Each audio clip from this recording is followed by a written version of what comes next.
안녕하십니까. 유민수의 경제 토크 시작합니다. 주식시장이 트럼프 관세로 인해서 엄청난 변동성을 만들어내고 있는데요.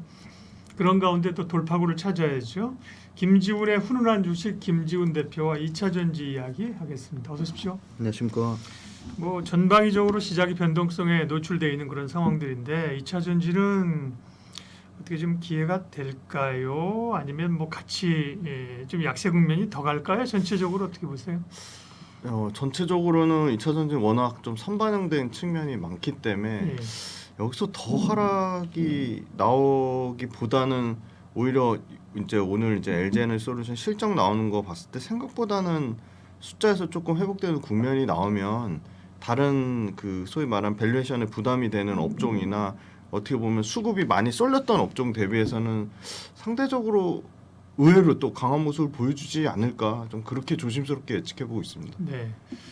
근데 뭐 아직 제대로 이제 주가는 회복이 안 된 상황인데 네. 지금 이제 주가 상황은 어떤지부터 좀 수익률 체크부터 해볼까요? 네네. 최근에 1월 달부터 4월 오늘 지금 7일 제가 장중 그 떨어지는 것까지 한번 반영을 해봤는데요. 평균 그러니까 25년도 들어서 하락률이 한 11% 정도 되고요. 네. 최고점에서는 뭐 여전히 74% 정도 하락한 수준입니다. 엄청나게 많이 빠졌고 사실은 플러스 수익권이었던 뭐 LG 에너지 솔루션이라든지 그다음에 뭐 롯데 에너지 머티리얼즈라든지 뭐 에코프로 BM 같은 경우도 25년도 들어와서 1월 달부터 지금까지 상승률이 플러스여서 지금 다 최근에 또 다시 마이너스권으로 바뀌면서 지수 하락에 좀 영향을 받았고요. 다만 이제 IT랑 같이 하는 모멘텀을 가진 업체들, 그러니까 소위 말하는 뭐 솔브레인이라든지 그다음에 뭐 동진 세미캠이라든지 한솔케미칼 그리고 뭐 IT 외에 뭐 화학이랑 같이 모멘텀을 갖고 있는 뭐 LG화학이라든지 이런 기업들은 상대적으로 좀 낙폭이 좀 덜했고요. 역시나 뭐 2차 전지단에서는 뭐 가장 차별화된 실적을 보여주는 뭐 PNT 그리고 뭐 대주전자 재료 정도가 이제 플러스 상승률을 나타내고 있다. 그렇게 보고 있고요. 다만 이제 포스코홀딩스를 좀 눈여겨봐야 되는데 포스코홀딩스가 연초 대비해서 한 30% 수준까지 올라왔다 다시 1월달 연초 가격대까지 왔거든요. 네. 그래서 포스코홀딩스는 역발상의 측면으로 보면 다시 또 가격 메리트가 뭐 주가가 하락 추세로 바뀌었다기보다는 포스코홀딩스는 가격적인 매력이 생긴 걸로 좀 봐야 되지 않을까 그렇게 보고 있습니다. 네. 어쨌든 2차 전지가 뭐 시장 대비 아웃퍼폼한 거는 아닙니다. 그죠? 네네. 대체적으로 좀 약한 흐름들이 이어지고 있는 상황인데요. 대체적으로 판매 데이터들은 그래도 뭐 1분기 나쁘지 않은 것 같아요. 그죠? 네, 판매 데이터가요. 계속 월별로 계속 갱신되고 있는데요. 3월 달도 이제 그냥 잠정치인데요. 3월 달에도 미국 판매량은 YOY 전년 대비로 20% 가까이 증가를 했고요. 유럽은 특히나 뭐 프랑스를 제외하고는 독일, 영국, 프랑스, 스페인, 이탈리아. 그러니까 스페인, 이탈리아 같은 경우는 뭐 거의 75%에서 80% 전월 대비 증가를 했고요. 유럽에 지금 일단 이것도 잠정치인데 지금 그러니까 유럽에 판매량 나온 국가들만 합산이 최근 2년 만에 가장 높은 월별 판매 데이터를 기록했거든요. 사실은 이 유럽에서 EU 액션 플랜이 나오면서 사실 그 EU에서 이 소위 말한 CO2 감산이 3년이 뒤로 유예되는 거 아니냐는 우려가 있었거든요. 네. 그게 언론으로 또 잘못 또 보도된 측면도 있고요. 근데 그게 3년 유예가 아니고 3년을 평균값으로 하는 거기 때문에 3년 평균화가 정확한 포인트거든요. 그 말은 무슨 말이냐? 만약에 25년도에 채우지 못할 경우에는 26년도나 27년도에 25년도 못한 것까지 다 연속해서 엄청나게 팔아야 되기 때문에 그 부분이 즉각적으로 25년도 이 판매량 데이터에 나오는 걸로 보이고요. 유럽은 지금 3월 달에 지금 일단 실적 나온 국가들만 봤을 때 3월 월별 데이터가 전기차 판매가 32만 대를 돌파했습니다. 그러니까 30만 대를 돌파한 적이 최근 2년 동안 한 번도 없었거든요. 월 데이터 중에. 가장 좋은 실적이 좀 나왔다고 보고 있고요. 아까 모두에 말씀드렸지만 LG 에너지 솔루션이 잠정 1분기 실적에 나왔는데 시장에서 예상한 영업이익 컨센은 한 890억 정도였습니다. 그런데 실제 나온 데이터는 오늘 나왔습니다. 3,747억이 나왔고요. 전년 동기 대비해서 138% 증가했고 매출은 다만 한 2% 정도밖에 증가하지 못한 수준이었습니다. 그런데 영업이익이 흑자 전환했다는 게 상당히 좀 의미를 두고 있고요. 역시나 뭐 AMPC 첨단 생산세액공제입니다. 물론 첨단 생산세액공제를 제외했을 경우에 800억 정도 적자긴 한데 AMPC 첨단 생산세액공제기 직전 분기보다 QOQ 대비해서 20% 넘게 늘어났고 전년 대비해서는 140% 정도 증가했다고 보고 있습니다. 그래서 LG엔솔 실적이 이제 첫 스타트를 끊었고 앞으로 이제 삼성 SDI랑 SK온 같은 경우는 한 3천억대 정도 적자 수준을 예상하고 있는데 그거보다 LG엔솔도 사실은 시장에서 예상한 것보다 훨씬 좋은 호실적을 기록했기 때문에 이 부분이 실적에 대한 개선 모멘텀이 좀 나오면 주가 하방을 지지하는 모습을 나타낼 것으로 보고 있고요. 생각보다 지금 들리는 얘기는 에코프로비엠도 2분기 흑자 전환이 아니라 1분기에 좀 흑자 전환을 빠르게 한 개 분기 정도 당겨서 예상을 좀 하고 있습니다. 그리고 또 재미난 사실이 계속적으로 월별 데이터의 수출이 계속 꺾였거든요. 네. 자, 요거 표 보시면 이제 양극재 관련돼서 수출 데이터가 2달 연속으로 2월달, 3월달에 한 4억 한 1,208만 달러, 2월달 기준으로는 4억 5,148만 달러로 두 개 분기 연속으로 전월 대비 증가세를 좀 나타내주고 있다. 그래서 양극재 수출 데이터가 끝나고 있다. 그런 말씀을 드리고 제가 이제 그 인터배터리도 갔다 왔는데 공통적으로 얘기하는 거는 악성 재고였습니다. 근데 악성 재고 물량이 상당 부분 소진이 되고 있다. 왜냐하면 악성 재고라는 게 1년 반 넘게 거의 근 2년치가 엄청나게 쌓여 있었기 때문에 그 부분이 굉장히 좀 많은 감소폭이 있었다. 그러면 언제 이 악성 재고로 다 떨구냐? 그거는 2분기 말 정도로 예상을 하고 있습니다. 네. 그러니까 판매나 뭐 수출 데이터들은 괜찮긴 한데 그게 이제 결국 실적으로 잡혀야 되는 거잖아요, 그죠? 네네. 실적은 1분기 실적들이 이제 속속 나오기 시작하는데, 네, 1분기는 어쩐지, 2분기 좋아질런지, 또 밸류는 주가가 떨어진 밸류는 좀 내려왔어요? 네, 밸류에이션 보시면 네. 뭐 밸류에이션 처참합니다. 지금 네. LG에너지솔루션이 이제 내년 정도 돼야지 정상적으로 한 47배 정도 수준을 예상을 하고요. 예. 에코프로비엠하고 포스코퓨처엠, 에코프로비엠은 올해 이제 흑자 전환 예상을 해서 뭐 2,200배라고 하는데 내년 기준으로 보면 90배 정도고요. 그다음에 포스코퓨처엠도 비슷한 90배 정도 수준. 그다음에 LG화학이 뭐 9배, 삼성 SDI가 뭐 내년에 대폭 이제 흑자 전환하면 9배 정도까지 나온다고 하니까 상당히 매력적으로 보이고요. 그다음에 이제 밑단에는 롯데에너지 머티리얼즈가 내년에 한 35배, TC스틸이 28배, PNT가 6배로 여전히 가장 매력적으로 보이고요. 대주전자재료가 한 30배 정도 수준으로 예상을 하고 있습니다.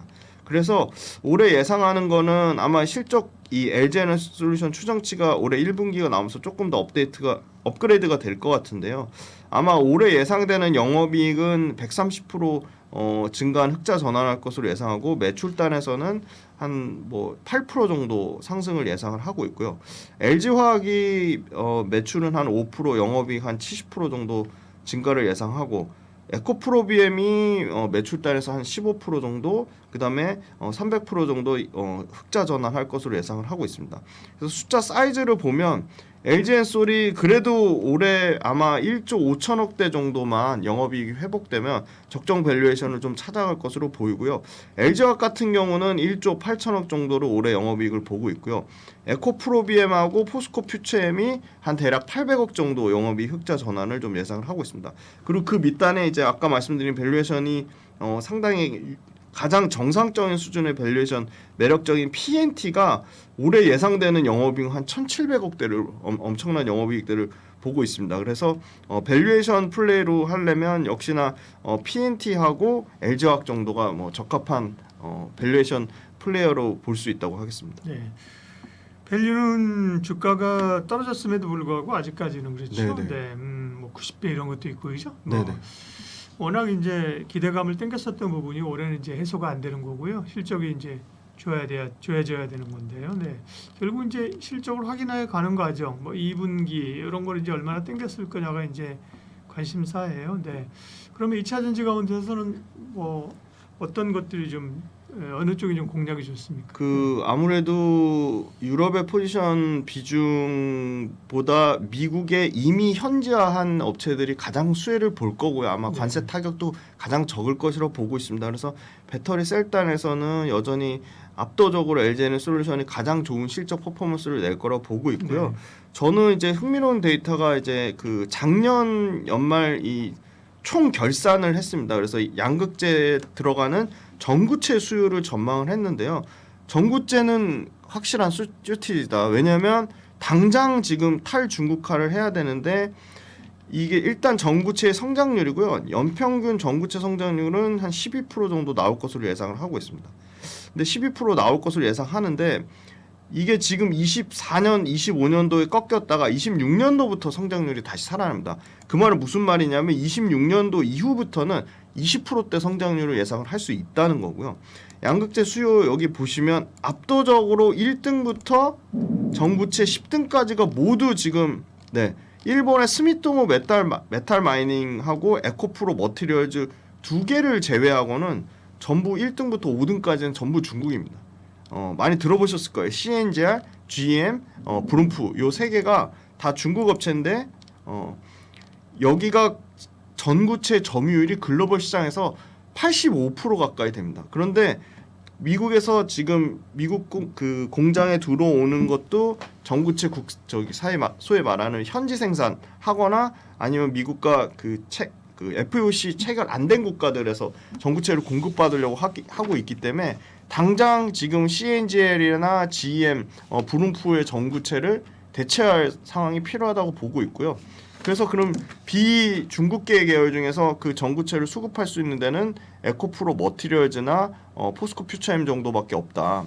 근데 에코프로 머티리얼즈나 포스코 퓨처엠 말고 저는 이제 에코앤드림을 보고 있습니다.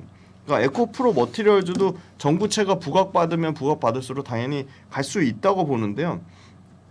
가장 지금 어떻게 보면 후발업체, 국내 업체 중에 후발주자인 에코앤드림 같은 경우가 이제 막 캐파 투자를 했습니다. 그래서 어떻게 보면 재무구조의 측면에서 상당히 부담이 덜한 측면이 있고요. 실제 전구체 캐파가 현재 5천 톤밖에 안 됩니다. 청주에서.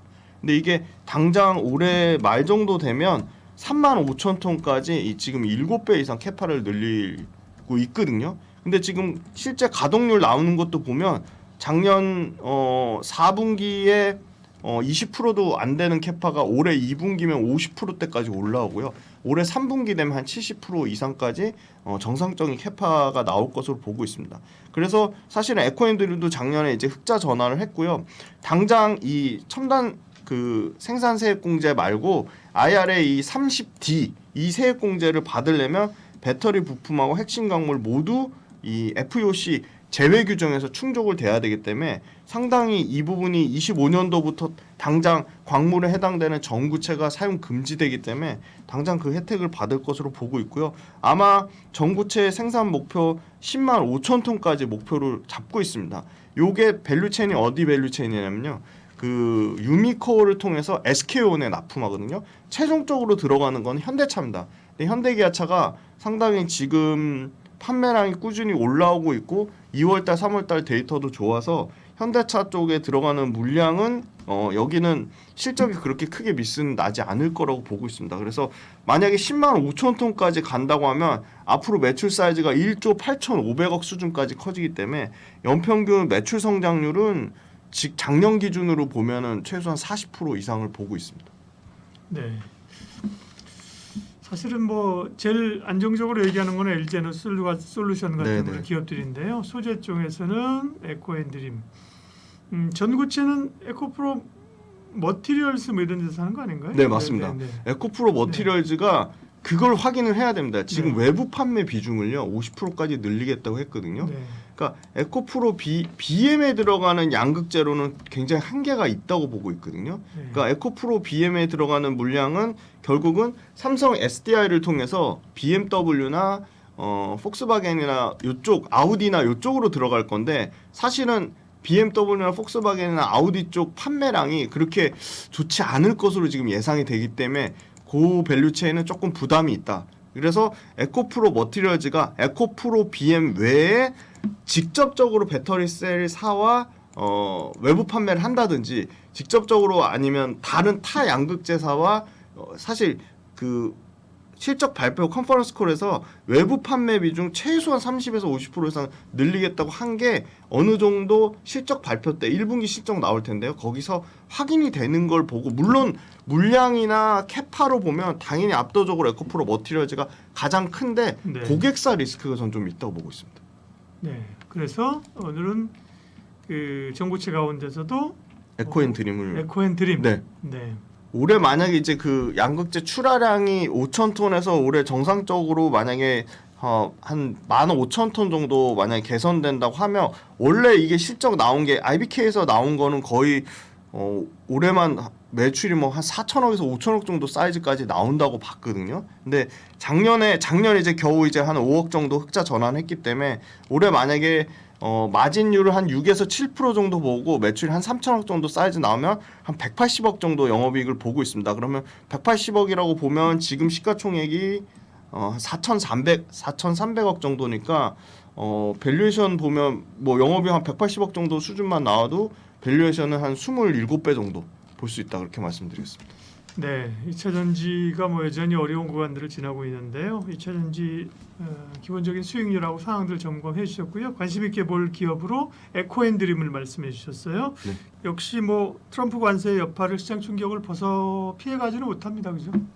네, 생각보다 사실 관세 관련돼서는 의약품 상당히 제한적이거든요. 그렇죠. 그러니까 미국에서 현지 생산하는 업체들이나 미국의 소위 말하는 파트너사 끼고 하는 그 기업들이 이렇게 많지는 않아서 관세 관련돼서 좀 제한적인 측면이 있는데도 불구하고 최근에 보면 고점 대비해서 뭐 알테오젠 포함해서 한 평균적으로 한 30% 정도 빠졌거든요.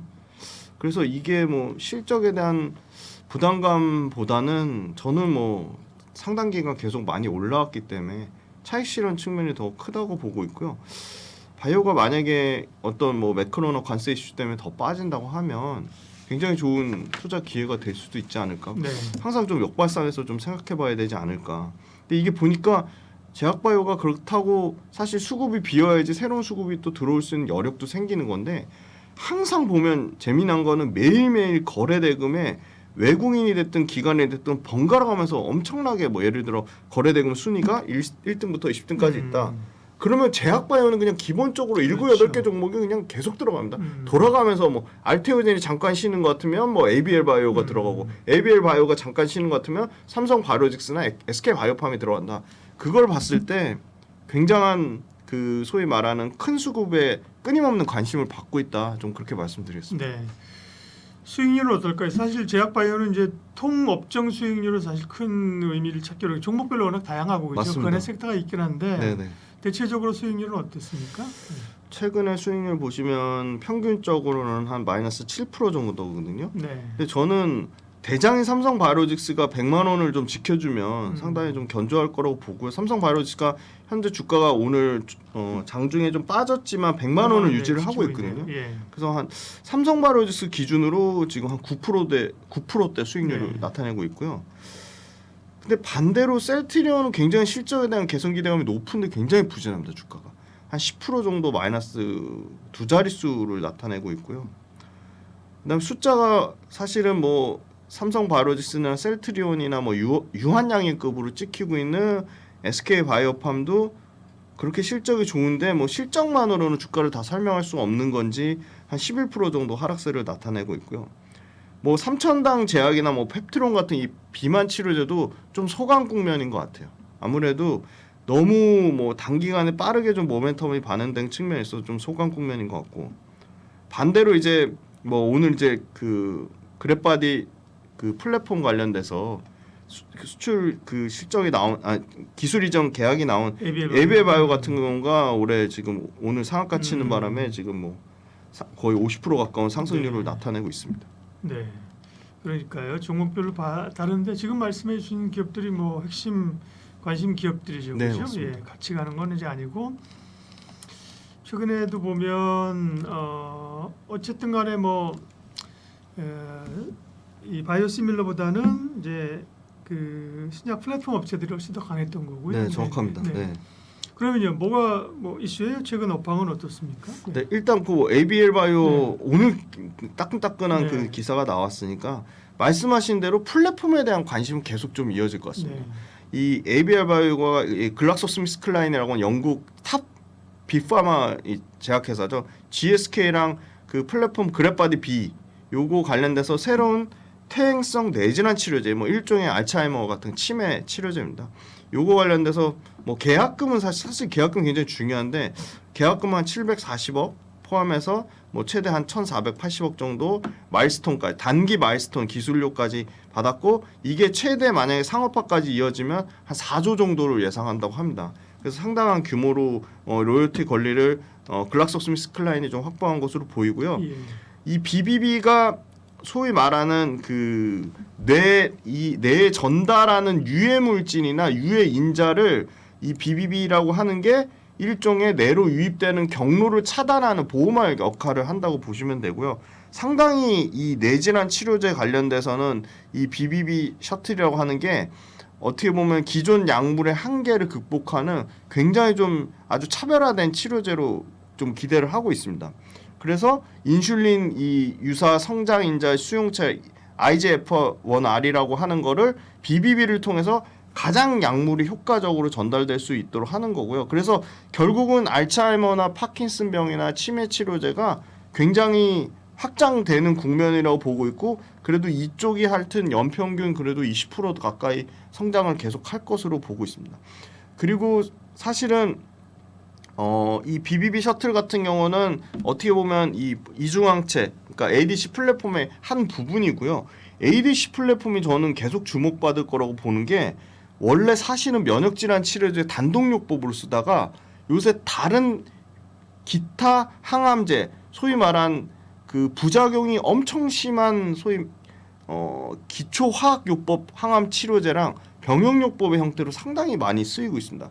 그게 최초로 공개 나온 게 그 항암 학회에서 나왔고요. 이번에 AACR이라고 암학회에서 또 공개가 될 예정이고요. 그거에 대한 또 기대감을 갖고 있는 게 사실은 LCB84 리가켄바이오가 병용요법으로도 좀 주목을 좀 받을 것으로 좀 예상을 하고 있다. 그리고 이제 ADC가 그 빅파마들의 ADC 플랫폼 기술을 사거나 기술 이전하는 게 끊이지 않고 있습니다. 지금 엄청나게 조 단위로 계속 지금 투자를 하고 있고요. 그게 투자한 것들이 올해 말이나 내년 초에 그 발표 나는 파이프라인만 최소 지금 7개 이상이 지금 나오고 있거든요.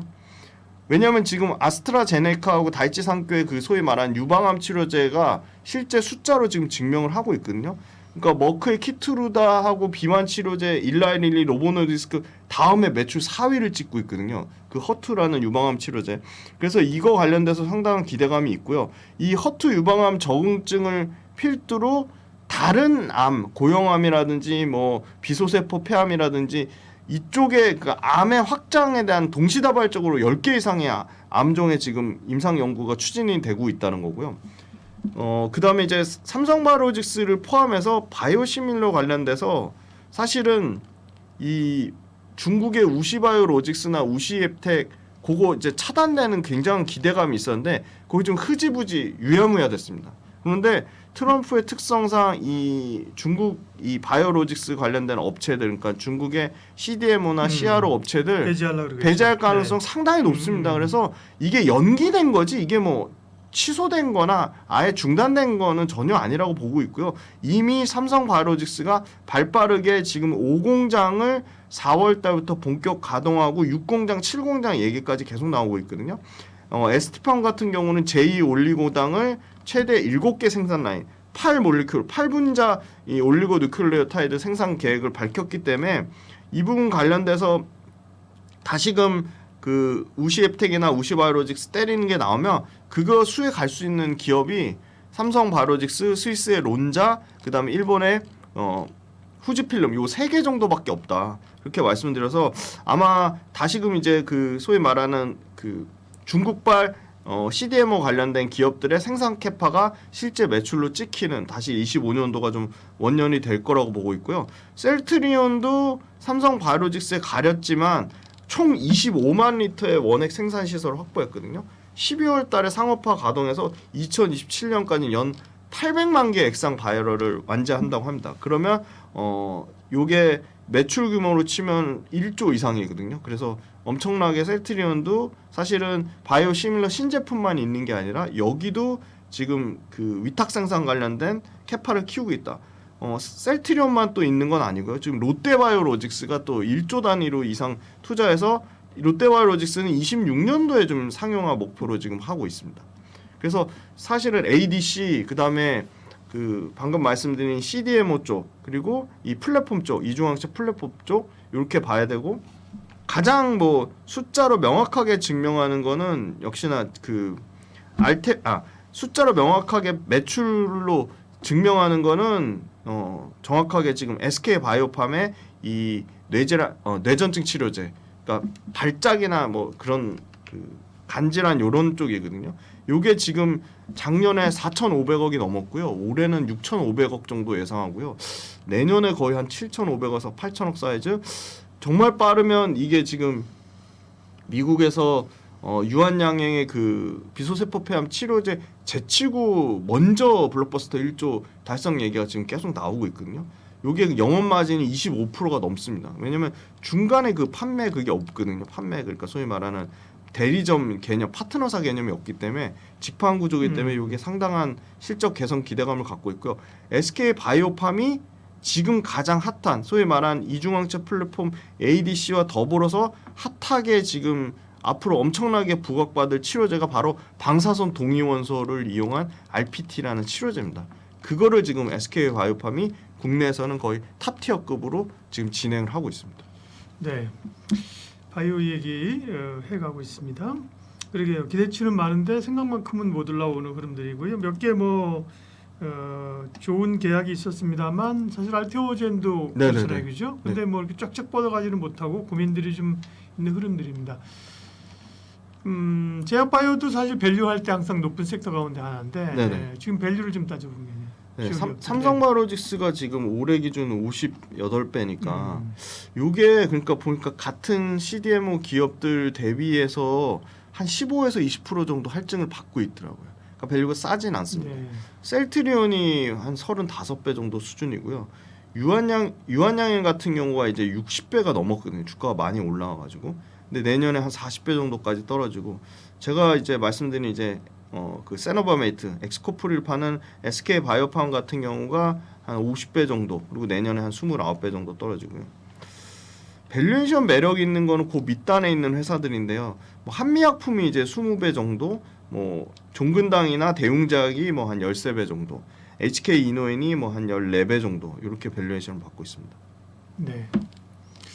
자, 제약바이오는 또 사실 장이 돌아서면 기대감이 있습니다. 말씀하신 것처럼 관세로부터 어느 정도 좀 비껴나가고 있는 흐름들인데요. 네네.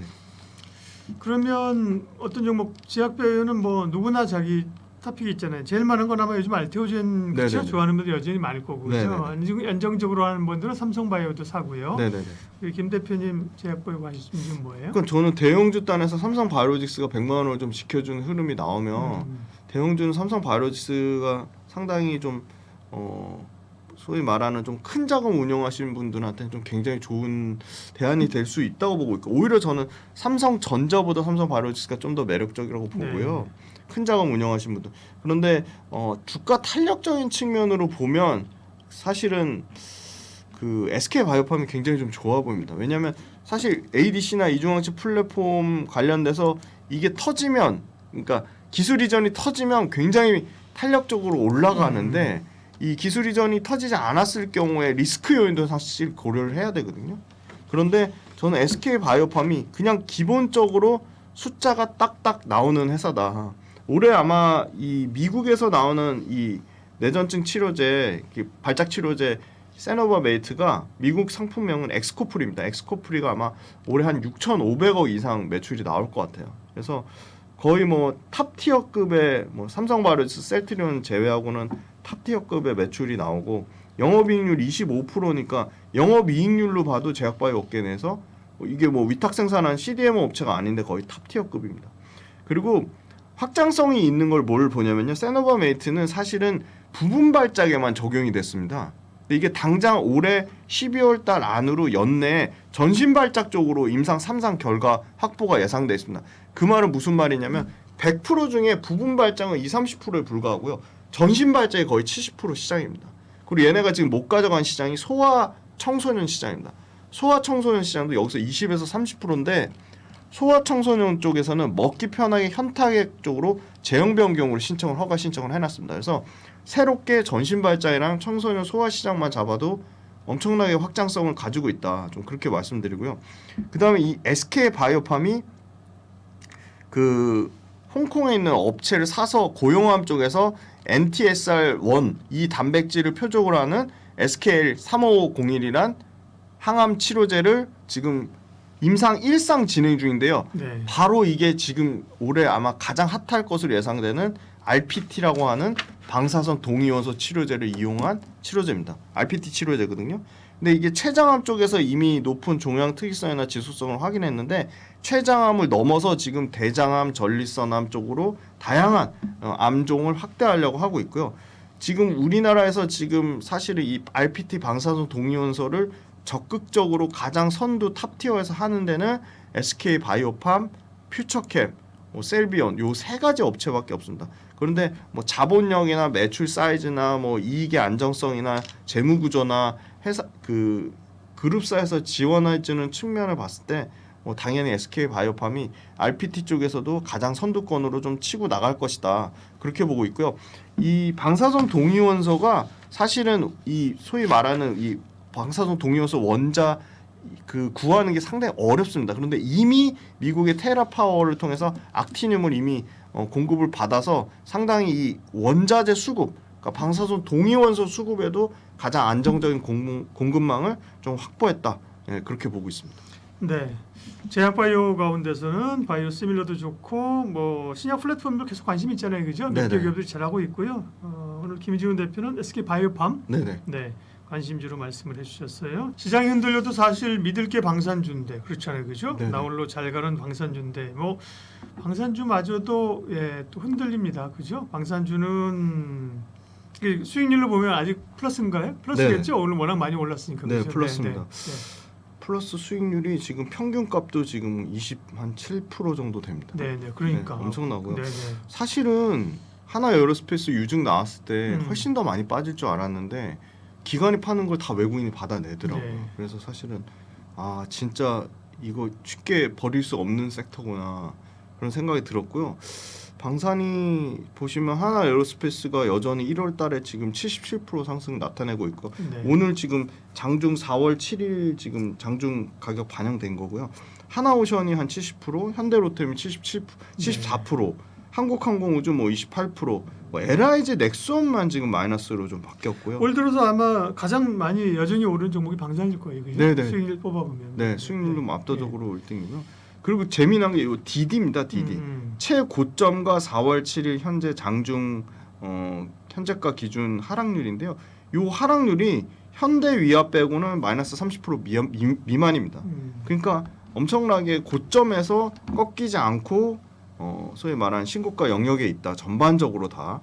현대로템도 뭐 마이너스 20%권, 하나 에어로스페이스도 최고점에서 17%권, 그다음에 뭐 한국항공우주도 뭐 30%권, 하나 시스템도 29%, 뭐 LIG 넥스원도 25%권. 그래서 상당히 주가가 견조하게 받치고 있다는 거고요. 다만 이제 작년 1월 달부터 하나 에어로스페이스 같은 경우는 작년에도 150% 올랐고요. 하나 오션도 작년에도 작년에도 50% 올랐고요. 현대로템 작년에도 85% 올랐거든요. 그러니까 이렇게 만약에 1월 달부터 갖고 있었던 어떤 뭐 기관 투자자나 외국인 투자자가 있다면 차익 욕구가 당연히 있겠죠. 차익 욕구가 뭐 엄청나게 나올 가능 언제든 나와도 이상하지 않다고 그렇죠. 보고 있습니다. 네. 방산주의 이슈는 뭐 하나 에어로스페이스 유증 말씀하신 네, 것처럼 노이즈가 좀 있었고요. 아직 이제 유증이 안 끝났기 때문에 사실은 기간이 좀 남아 있긴 합니다만 네, 그밖에 이제 체크해야 될 상황 또 업황은 어때요? 어쨌든 유럽이죠 지금 네, 모멘텀은 그죠? 맞습니다. 지금 지정학적이나 뭐 산업적 역량으로 볼 때 유럽의 소위 말한 재무장 이슈가 네. 그 실제 자체적으로 유럽이 세 가지가 딸립니다. 생산 캐파가 딸리고요. 가격이 딸리고요. 그다음에 이제 소위 말하는 레퍼런스 그 납기 경쟁력에서 뒤지거든요. 네. 그러니까 아무리 유럽은 자체적으로 다 우리 국산화 할 거야 하고 있지만 현실적인 이유 때문에 그게 굉장히 좀 시간이 걸릴 것으로 보이고요. 또 첨예한 이해관계도 있습니다. 예를 들어 서유럽 국가가 동유럽 너네도 한국 K방산 주지 말고 우리 거 뭐 독일 거 써, 프랑스 거 써 하지만 실질적인 동유럽 방산업체의 입장에서는 가격 측면에서 예를 들어 뭐 독일의 라인메탈과 K9 자주포 같은 경우 가격 차이가 60% 이상 차이 납니다. 그런데 실제 납기 자체도 거의 뭐 2배 이상 차이가 납니다. 네. 그래서 그 아주 재미난 일화가 폴란드 대통령이 나토가 가지고 왜 한국 무기를 선택했냐 했더니 이렇게 빠르게 납기를 맞춰주면서 이렇게 엄청난 가성비가 좋으면서 이렇게 모든 걸 다 만족시키는데 현지 생산까지 와서 해주겠다. 네. 폴란드 와서 현지 생산까지 해주겠다. 그 두테 대통령이 그런 얘기를 하면서 나는 고민을 1도 하지 않았다고 그렇게 그 나토 회의에서 밝힌 측면이 있거든요. 네. 그게 어떻게 보면 짧은 그걸 증명하는 걸로 보고 있고요. 12개월 이제 소위 말하는 PER 지수로도 보면 16배 정도 수준이거든요. 최근에 또 주가가 빠지면서 20배 밑으로 떨어졌습니다. 그런데 코스피 평균 PER이 지금 13배거든요. 그러니까 뭐 엄청나게 또 밸류에이션 또 할증을 받는다고 말하기도 좀 어려울 것 같고. 그래서 현대로템을 중심으로 하나 에어로스페이스 모두 폴란드나 루마니아에 현지 생산 협상 중에 있습니다. 그러니까 그런 측면을 봤을 때 방산 수출이 주가 올라온 것만큼 가파르게 펀더멘털 실적 개선되는 게 같이 그 어떤 평균 국면을 이루고 있다. 좀 그렇게 말씀드리고요. 유럽이 미국 의존도 벗어나면서 자체 무기를 강화하는데 금액으로 치면 1278조입니다. 엄청난 규모고요. 8천억 이상의 유로를 최근에 증액했는데 목표는 2030년까지 재무장 끝내겠다고 했기 때문에 2030년 안에 27년, 8년에 쏟아질 건데 그 납기를 어디가 맞출 거냐. 그게 지금 포커스가 돼 있고요. K 방산업체들이 아주 보수적으로 접근 가능한 시장만 해도 연간 한 800억 달러입니다. 그러면 얼마냐면 한 120조 정도 시장입니다. 그래서 이 부분 관련돼서도 유럽이 재무장 한다고 하지만 단기적으로 자체적으로 생산 캐파, 납기 품질, 가격적인 부분을 다 만족시킬 수 없다. 그렇게 보고 있고요. 제일 중요한 게 이 방위비 지출인데요.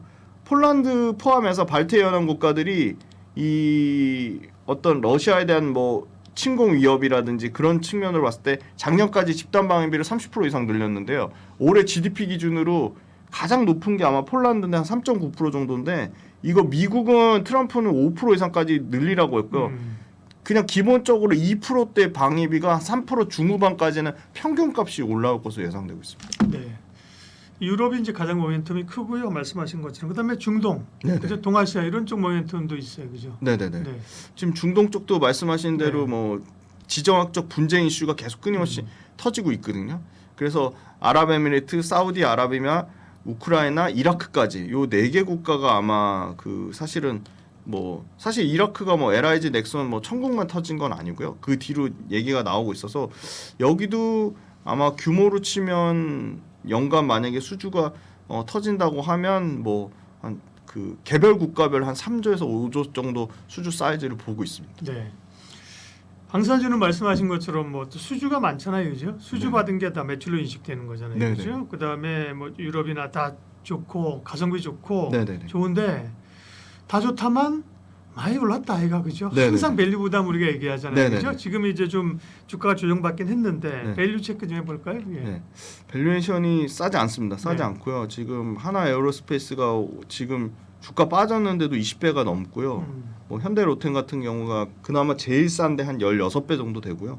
한국항공우주나 하나시스템, 뭐 LIG 넥슨 전부 다 뭐 25배 이상 됩니다. 그래서 평균 밸류에이션이 20배 초반 정도고 그 밸류에이션 올라온 만큼 그럼 실적이 따라 올라오냐? 다행히 실적은 따라 올라오고 있습니다. 하나 에어로스페이스를 기준으로 하면 매출 사이즈가 지금 거의 평균적으로 작년까지 30%대 정도 상승을 했고요. 40% 정도 상승했고요.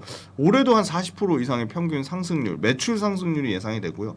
영업이익 같은 경우는 뭐 이제 1조 후반에서 내년에 당장 올해 말에 한 2조 2조 중후반까지 보고 있으니까 그래서 사실은 3년 동안 영업 활동 현금 흐름으로 나오는 것만 6조 이상이 되는데 왜 3조 6천억을 유상증자 했냐고 해서 그게 여러 가지 논란이 있었던 거거든요. 그래서 하나 에어로스페이스 기준으로 보면 연간 현금 흐름이 영업이익으로 나는 현금 흐름이 2조 5천억 정도 사이즈까지 커질 것으로 보고 현대 로템도 지금 뭐 3배씩 뜨고 있습니다. 작년에 아마 2,300억대 영업이익에서 올해 6,500억 사이즈까지 커지니까 그래서 현대 로템은 사실 주가 오른 것보다 그 실적 상승폭이 더 커서 밸류에이션이 낮아지는 측면이 있거든요.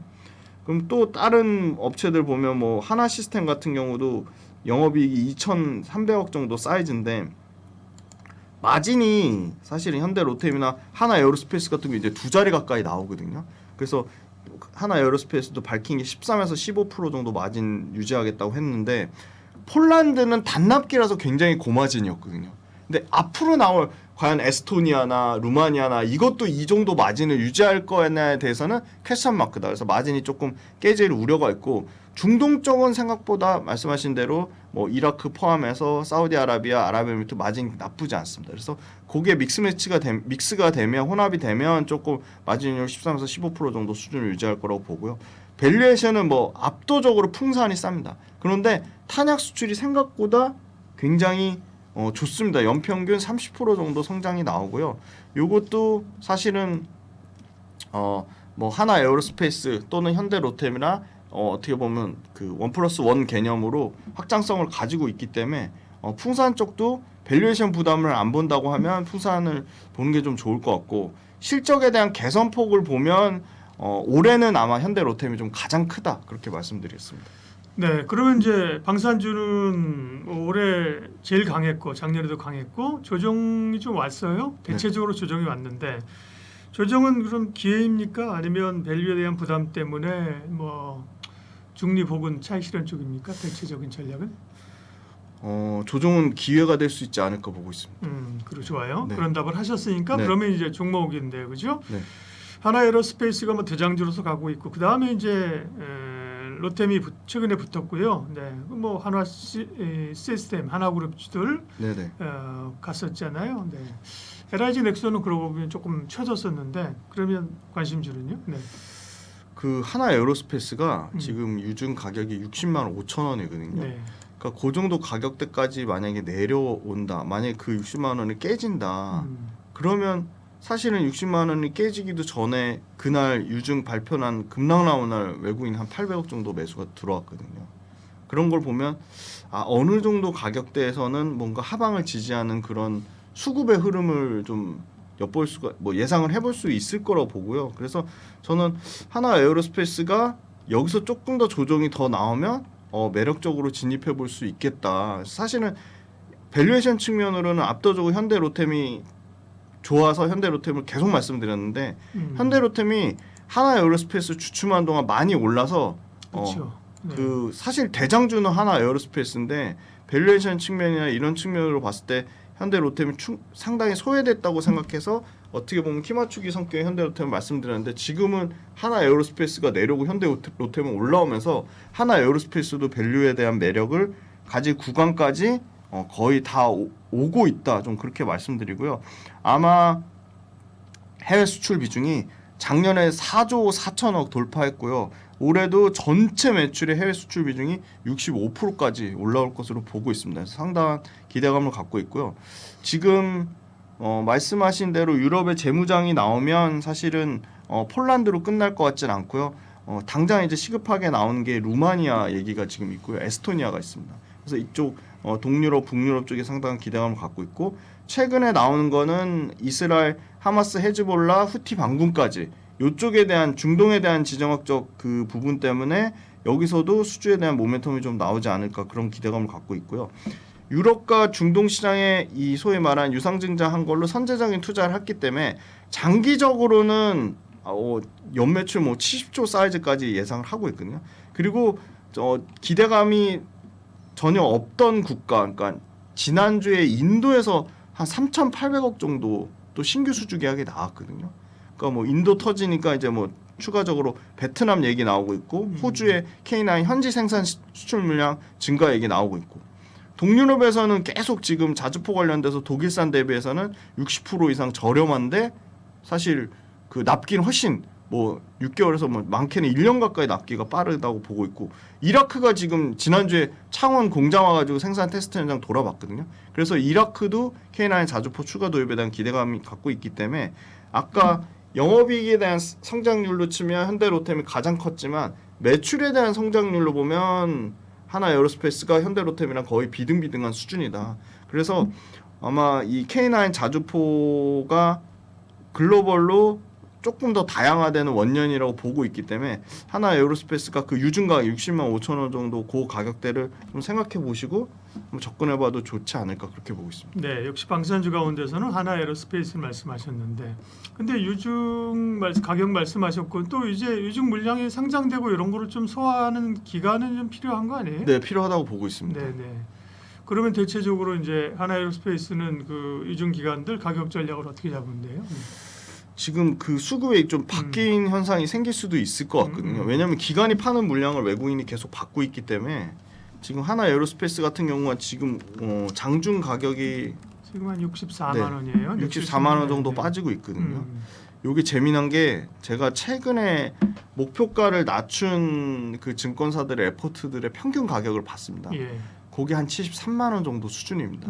그러면 목표가 평균 가격이 73만 원이고요. 재미난 건 외사의 목표가 JP모건이나 골드만삭스는 85만 원이나 90만 원 정도 수준을 예상을 하고 있거든요.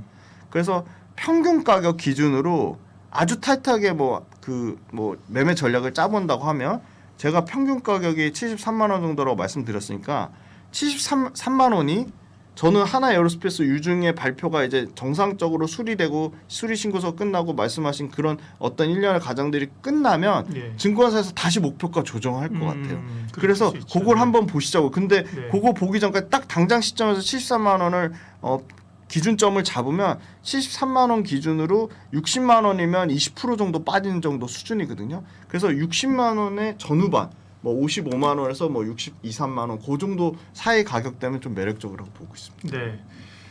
방산주 투자 전략 그리고 그 가운데 관심주는 여전히 하나에어로스페이스입니다. 김지훈 대표님 함께했어요. 고맙습니다. 감사합니다.